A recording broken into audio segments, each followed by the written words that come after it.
Now, 7 lawmakers were in this meeting where the president is said to have made these comments we've been talking so much about. There they are. But the recollection of those 7, it's varied. Senator Dick Durbin was the one Democrat in the room. He said, Haitians, do we need more Haitians? And then he went on when we started to describe the immigration from Africa that was being protected in this bipartisan measure. That's when he used these vile and vulgar comments, calling the nations they come from holes. The exact word used by the president, not just once, but repeatedly. That was the nature of this conversation.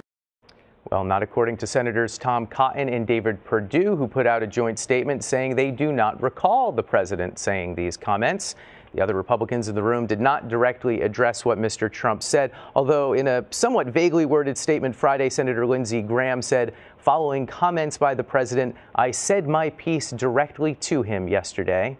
Caitlin Huey-Burns is here to explain it all. She's CBSN political contributor and national political reporter for RealClearPolitics. Good to see you. Good to see you, too. Thanks. Do we know what Lindsey Graham said? Well, his comments, the president's comments, have been confirmed by not only Dick Durbin, but also we know that Lindsey Graham told Senator Tim Scott of South Carolina, also a Republican, he wasn't in the room, but confirmed to a local paper that Graham had conferred those same statements. So they've been confirmed by a lot of people, and it's important that even Senators Perdue and Cotton, they didn't deny that this was said. They just said they couldn't recall it. So that was very telling to me, and that the White House hasn't really denied this at all, and they're trying to gauge how this is going to play out from here on out. Sure, and we're seeing lots of different responses, especially from Republicans. One of the most important Republicans is Paul Ryan, and he was asked about it and commented on it, and here's what he said. The first thing that came to my mind was very unfortunate, unhelpful, but you know what I thought of right away? I thought about my own family. My family, like a whole lot of people, came from Ireland on what they called coffin ships then, came here and worked the railroads. The Irish were really looked down upon back in those days. We've seen a range of responses. What do you make of them all? Right. Well, I was thinking back to during the 2016 campaign, during the time in which Donald Trump said that Judge Curiel, who was overseeing a case against him, wasn't fit because he was of Mexican descent. And Paul Ryan at the time weighed in and said those were racist comments. Here he didn't go that far at all. The story that he told about his Irish ancestors, I think, is compelling. And in any other kind of circumstance, that would be noteworthy. But the fact that Republicans, they've been through this so many times with Donald Trump before.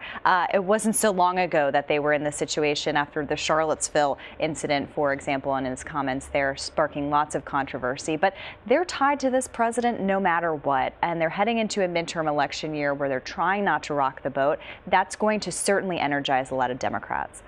Unlike the election, their hopes of getting anything done in Washington are closely tied to this president. Right. Let's talk about the content of what they're trying to get done on this immigration thing. We've totally lost focus on what that meeting was about. But one of the things that came out of it was that there seemed to be a bigger gap than it looked like just on Tuesday, where it was kind of this kumbaya moment. That's a really important point, because a lot of lives here are hanging in the balance as it pertains to DACA. They're working with a March deadline, but really a lot of officials say that January is that deadline, and people are already kind of getting kicked off the rolls here. So that's these, I know, like most people know, but we should just say DACA is those hundreds of thousands of people who were brought here illegally as children who now have a status that hangs in the balance because President Obama, we understand. Exactly. No, but it's worth pointing that out because we kind of forget that a lot of, real implications are here for real people. And, earlier in this week, that televised meeting with Donald Trump and Republicans and Democrats sitting around that round table was extremely newsworthy, and it showed that the president was willing to negotiate. He even said that he would sign anything that they sent him as long as they sent him something. Give me all the heat. Exactly. And so these comments that he made in that Oval Office meeting directly contradict this and also throw this whole thing in flux, because now Democrats are hearing a lot from their supporters saying, why are you negotiating with a president who harbors these views? Well, let me ask you a devil's advocate question. Sure. Does this contradict what he said before, or is this just a vulgar way of describing what has been his position all along, which is we need to change who we let in and how that system works? That's a really good point. This is a president who launched his presidential campaign saying that Mexicans are coming over the border. He called a lot of them rapists and some other names. He questioned that judge and some good people as well, I assume. And some good people, I assume.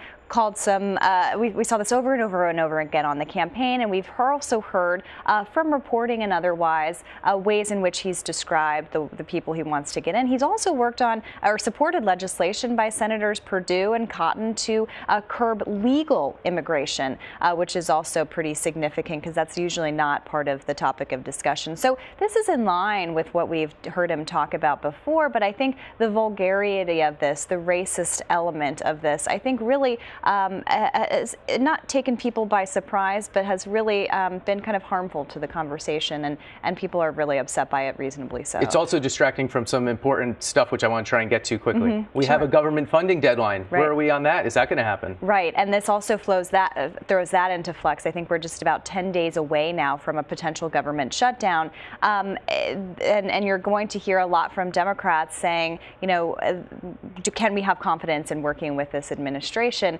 That's looming. And you also have the FISA bill, which was also a big issue of discussion earlier this week, given the president weighing in against it when Republicans wanted him to support it. That's heading to the Senate. Isn't going to face as much opposition as it would be in the House, but still. Which means it's going to get done, right? The House didn't change it. So this this authorization to do wiretapping, which should be focused on foreigners, but also sweeps up a lot of Americans, a lot of opposition to it, and it still passed. Right. And well, Rand Paul is saying he's going to filibuster this in the Senate. That's another issue that they're going to have to get through, along with, you know, the president wants to do things like infrastructure. All of that seems far out at this point, just given all the things that we saw today. Okay, Caitlin Huey-Burns. With the president having no events this weekend, maybe we'll all get to take a deep breath. We'll see. Thanks so much.